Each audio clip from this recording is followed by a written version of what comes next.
there, everyone. My name is Sumi Aggarwal. I'm the interim editor-in-chief at Reveal from the Center for Investigative Reporting. I also lead our collaborations work. And with me today is Byard Duncan, our engagement and collaborations reporter who leads and founded our Reveal reporting networks.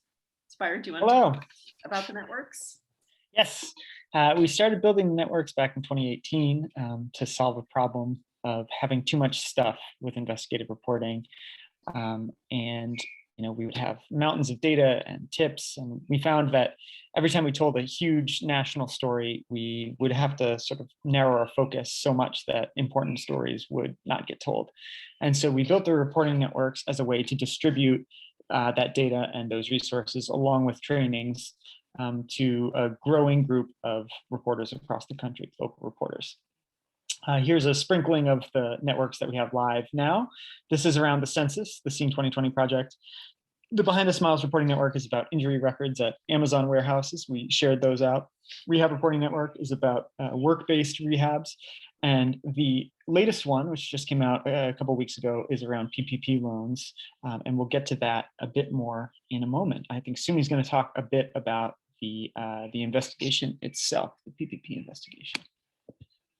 Yeah, so just last week we released a major investigation where we examined who received PPP loans. And so for all of you, you may remember, in April 2020, the first batch of PPP loans were distributed. This has been one of the largest government programs in the last 40 or 50 years and has distributed almost $770 billion to America's business owners. And one of the goals of the program was to really be able to help out small business owners in the pandemic, provide them sort of financial aid and protection for employees so that they could continue to keep their doors open in this sort of unprecedented moment.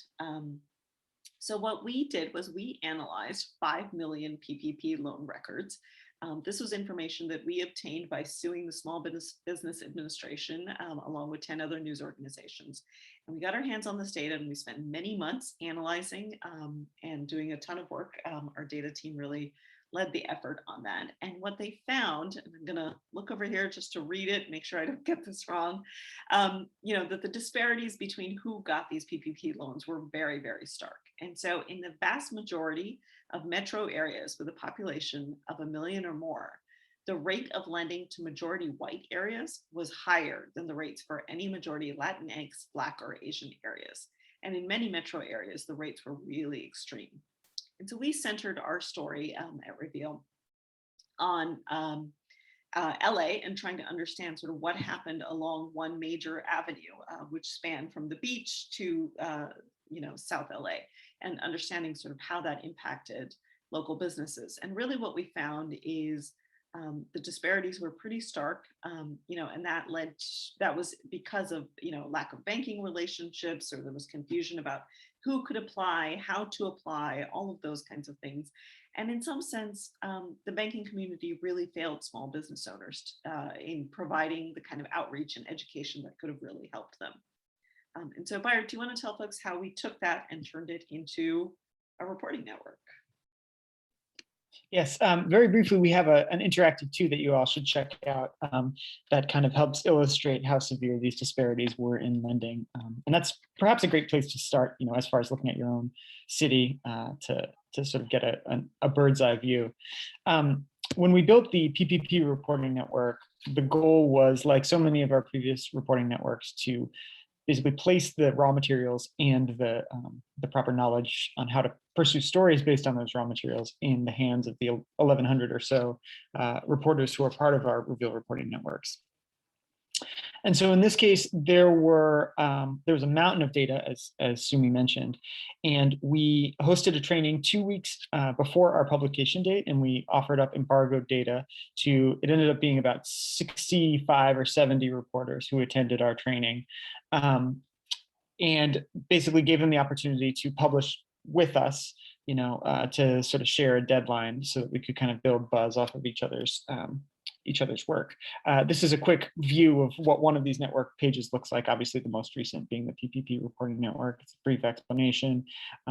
If you haven't already signed up for the networks, you would sign up here. You just tick off which networks are interesting for you to get resources and training about, and then we kind of take care of the rest. So, the network went live just a couple of weeks ago, and we're anticipating quite a few stories out of it. So far, there have been a handful, first from KPBS in San Diego, who Claire Tragesser used our data to kind of tell the story of PPP disparities there. And also Michigan Radio did a really impressive radio feature and a text feature where they spoke to this one proprietor of a business who took over for her parents during the pandemic. But they had both a general assignment reporter and also a data reporter on this. So they were able to produce some really cool looking interactives based on our data. And again, this was something that, with the head start of our data, they were able to turn around pretty quickly, within the span of 10 or so days. And so I'm in constant communication with members of our reporting networks, just kind of checking in about how their stories are going, whether they're doing follow-up stories, whether there's been some impacts, lawmakers weighing in or investigations launched, things like that have come out of their stories. And we're really looking forward to more people signing up. This data is still really fresh. We're excited to continue not just seeing the stories that reporting network folks have turned out, but also recruiting new members of the networks. It's free to join, to join and download this data and get started on your own stories. And that's my spiel on the networks. So we hope you will go ahead and come to the Reveal page and look up reporting networks and see what other resources and stories you might be interested in. And as Byard said, this is completely free. It's just our effort to make sure that important investigative reporting is happening in all of our communities. Indeed, revealnews.org/network is the URL to go to, and you can get a full overview of why we do this, how long we've been doing it, and you can also read all the local stories that have been turned out since 2018 from local reporters. We're closing in on about 75 of them, I think, at this point. And Byard and I are here in the chat and available to answer any questions that you might have. Thank you. Everyone.